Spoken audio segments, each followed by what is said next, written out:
مسیح کے نہایت قدوس جلالی اور بابرکت نام میں آپ سب کو سلام۔ میرے عزیز بہن بھائیوں، آج ہم ایک اور سوال پر غور کریں گے کہ جو آیت یوحنا کی انجیل اس کے تیسرے باب کی 14ویں آیت میں لکھا ہے، جس طرح موسیٰ نے سانپ کو بیابان میں اونچے پر چڑھایا، اسی طرح ضرور ہے کہ ابن آدم بھی اونچے پر چڑھایا جائے، تاکہ جو کوئی ایمان لائے اس میں ہمیشہ کی زندگی پائے۔ سوال یہ کیا گیا ہے کہ یسوع مسیح کو، اس کی صلیب کو، اس کی قربانی کو اس سانپ کے ساتھ کیوں تشبیہ دی گئی ہے؟ کہ سانپ تو ایک ناپاک جانور ہے، لیکن میرے عزیزو، دراصل میں جب ہم الفاظ پڑھتے ہیں تو اس کو سمجھنے کی کوشش کریں۔ بائبل مقدس میں پہلی بات، کوئی بھی تشبیہ کامل نہیں ہے، ناقص تشبیہات دی جا رہی ہیں۔ جیسے کلام میں لکھا ہے، تم زمین کا نمک ہو۔ ہم کو نمک تو نہیں، لیکن نمک کی خصوصیات کی بات ہے۔ دیکھو، خداوند کا ہاتھ چھوٹا نہیں ہو گیا، اس کی آنکھ، خدا کی آنکھ کا ذکر ہے، ہاتھ کا ذکر ہے، لیکن خدا کا کوئی ہاتھ نہیں، کیونکہ خدا تو روح ہے۔ لیکن یہ ہمیں سمجھانے کے لیے سے ہم کہتے ہیں God's revelation according to human nature، انسانی ذہن کے مطابق خدا کا مکاشفہ۔ اور خود مسیح نے کہا کہ ابھی میں زمین کی باتیں کرتا ہوں، یعنی میری باتوں کا جو لیول ہے وہ زمینی ہے اور تم نہیں سمجھ رہے۔ اگر میں آسمانی لیول پر باتیں کروں تو کیوں کر سمجھو گے؟ کہ ابھی تو میں تمہیں آٹے کی مثالیں دیتا ہوں، ابھی تمہیں چڑیوں کی مثالیں دیتا ہوں، ابھی تمہیں زمین پر چاندی کی، سونے کی، اس طرح کی مثالیں دے کر سمجھا رہا ہوں اور تم نہیں سمجھتے۔ اس لیے میرے عزیزوں، پہلی بات یہ سمجھیں کہ بائبل میں کوئی تشبیہ بھی کامل نہیں ہے۔ جیسے مرغی اپنے بچوں کو پرے ترے چھپا لیتی ہے، ایسے ہی خدا۔ اب کیا مرغی کا اور خدا کی محبت کا ایک لیول ہے؟ نہیں۔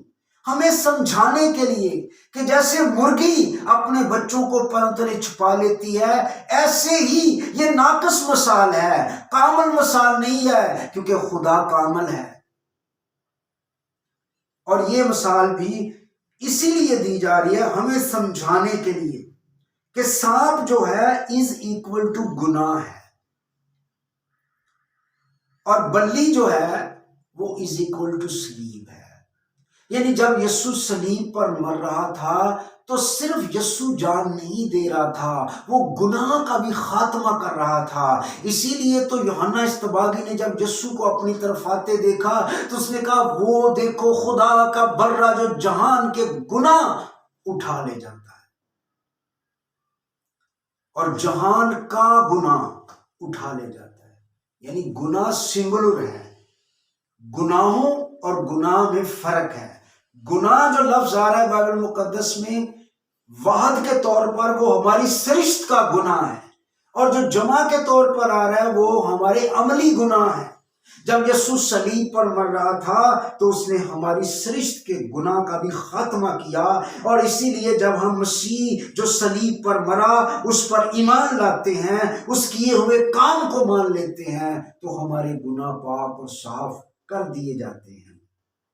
کلام مقدس میں رومیو کے خط 8ویں باب کی 3 آیت میں لکھا ہے، جو کام شریعت جسم کے سبب سے کمزور ہو کر نہ کر سکی وہ خدا نے کیا، یعنی اس نے اپنے بیٹے کو گناہ آلودہ جسم کی صورت میں بھیج کر گناہ کی قربانی کے لیے سزا کا حکم دیا، اپنے بیٹے کو گناہ آلودہ جسم کی۔ اور کتاب مقدس میں بھی یہ بھی لکھا ہے کہ وہ ہماری خاطر گناہ بن گیا۔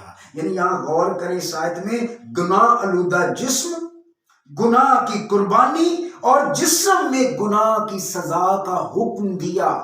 یعنی مسیح کی محبت کا یہ لیول دیکھیں کہ یسوع مسیح ہمارے لیے گناہ بن گیا۔ جب یسوع صلیب پر جان دے رہا تھا تو وہ کہہ رہے تھے، زندہ اترا تو ہم تجھ پر ایمان لے آئیں گے، لیکن میرے یسوع صلیب پر جب جان دے رہے تھے تو صرف صلیب پر یسوع نہیں مر رہا تھا،